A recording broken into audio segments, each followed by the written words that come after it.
시즈라 제11화 북두칠성 목걸이를 한 아이. 야수 같은 삶. 누가 사는 것이나 죽은 것이나 같다고 했는가? 삶은 고단하며 그 끝이 언제일지 알 수가 없다.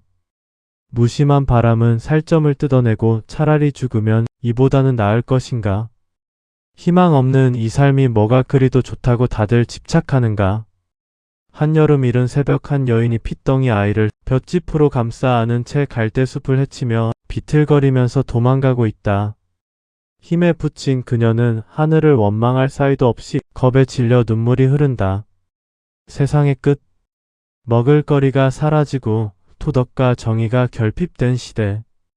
짐승보다 못한 암흑의 시대. 오늘 새벽 굶주린 한 여인은 아기를 막 낳았고 마을 사람들은 지금 갓 태어난 아이를 기다렸다는 듯 잡아먹으려고 달려든다. 먹을거리가 없기에 식량을 구하러 간 아이 아빠는 집을 나간 지 벌써 10달이 지났지만 아무런 소식이 없다. 무심함은 괴로움을 낳고 두려움은 공포를 낳는다. 아무리 먹을 것이 없어 굶주렸다고 하여도 갓 낳은 아이를 먹으려고 달려드는 짐승만도 못한 마을 사람들은 더는 인간이 아니다. 그녀가 갈대밭을 헤치며 마을 사람에게 거의 따라잡혔을 즈음 한 줄기 바람 소리와 함께 쇠 부딪히는 소리가 요란하게 뒤에서 들려왔다. 잠시 후 억소리와 함께 마을 사람들은 쓰러졌다. 마을 사람들은 너무도 굶주려서인지 칼에 베인 자국에는 피도 흐르지 않았다. 그녀와 어린아이를 구한 사람의 깊게 파인 주름 사이로 흑빛 땀이 흘러내렸다. 그는 숨가쁜 듯 족장님은 잘 계신다는 말과 함께 그녀에게 북두칠성 인장이 새겨진 목걸이와 작은 보따리만 건네주고 이름도 남기지 않은 채 숨가쁘게 자리를 떠났다. 보따리에는 먹을 것과 서적 몇 권이 전부였다. 그녀는 아이를 안고 무거운 다리를 이끌며 여러 다른 마을을 다녔으나 가는 곳마다 상황은 별반 다르지 않았다. 그녀의 남편은 호랑이 부족의 족장으로서 추종자들과 함께 부당한 사회를 개혁하고자 반란을 일으킬 예정이었다. 거사를 치르기 하루 전날 내부 배신자의 밀고로 영모 사실이 발각되어 광군에게 쫓기는 신세가 되었다. 불과 그녀와 결혼한 지 한 달 만에 일어난 일이었다. 그녀는 남편이 족장으로 있는 호랑이 부족에 대해서 잘 몰랐으며 평생을 도망 다니기 바쁜 인생을 살았다. 어쩌다 한 번씩 나타나는 남편. 여자 혼자서 이렇게 험난한 세상에서 생계를 혼자 꾸린다는 것은 죽음보다 더한 고통이었다. 10개월 전 잠깐 들렀을 때 정 한 번 통한 잘못이 그 누구에게 있으랴. 시즈라 제12화 레경 장군의 과거. 잔인한 세상은 사람을 더욱 강하게 만든다. 다행히 아이는 건강하게 자랐으며 무예 실력도 출중했다. 정식으로 무예 수업을 받은 것은 아니지만 한 가지 기술을 배우면 곧바로 응용하는 무술에 대한 응용 능력이 뛰어났다. 그는 항상 북두칠성이 새겨진 목걸이를 목에 걸고 다녔으며 보따리에 있던 서적은 호랑이 부족에서 오래전부터 전해져 오던 무예가 담긴 픽이었다. 이렇게 비참한 현실은 레경 장군이 인간으로 있을 때 여러 번 반복되었다. 이와 비슷한 인생을 50번이나 거친 후에 마지막 인간으로 있을 때 마침내 그 사건은 일어났다. 그날은 안개가 짙게 깔리고 천둥 번개가 심한 날이었다.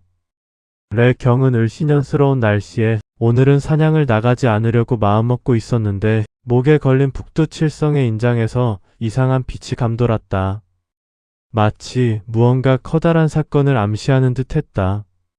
레경은 무언가에 이끌리듯 운명같이 집을 나섰다. 산등성이 안개를 헤치며 계곡 근처 드넓은 평지에 이르렀을 때 그의 눈앞에는 집채만 한 이무기가 산산조각에 나 있었다. 그 이무기는 제츠의 금강저에 맞아 죽은 시즈라의 시신이었다. 레경은 무예가 뛰어났을 뿐만 아니고 호랑이 족의 핏줄을 이어받아 바르고 정직하며 정의로운 삶을 살았다. 레경은 흩어진 시즈라의 살점들을 모아 무덤을 만들어 주었고 묘비에다 다음 생에는 반드시 용이 되라고 새겼다. 시즈라는 희미하게 꺼져가는 의식 속에서 레경이 새긴 묘비명을 기억하였다. 시즈라는 천상에 태어난 후 각성을 통하여 제츠와의 오래된 악연을 알게 되었지만 아직은 레경과 시즈라는 둘 모두가 서로에 대한 전생을 기억하지 못했다. 레경과 시즈라 그 둘의 관계는 모였다가 흩어지는 우연에 의한 만남이 아니고 철저한 인과에 얽힌 견고한 인연 때문이었다. 천상에서 100만 대군을 이끄는 레경 장군. 그의 부하들은 강했고 절대로 적진에서 물러나지 않았다. 지휘자인 레경 장군이 강하고 정의로웠기 때문이다. 레경 장군이 인디의 오른팔이 될 수 있었던 이유는 무예가 뛰어나기 때문이기도 하지만 그의 바른 성품과 통솔력을 인디가 내심 존중하고 있었기 때문이다. 통솔력은 몇 번의 노력으로 되는 것이 아니고 오랫동안 자신의 몸에 체득되어야 한다. 인고의 긴 세월을 지나야 저절로 통솔력은 만들어진다. 그가 천상에서 그토록 무예가 뛰어날 수 있었던 이유는 천상 최고의 무기인지 바라는 창을 지닌 이유도 있지만 최종 수련에서 터득한 천안 때문이다.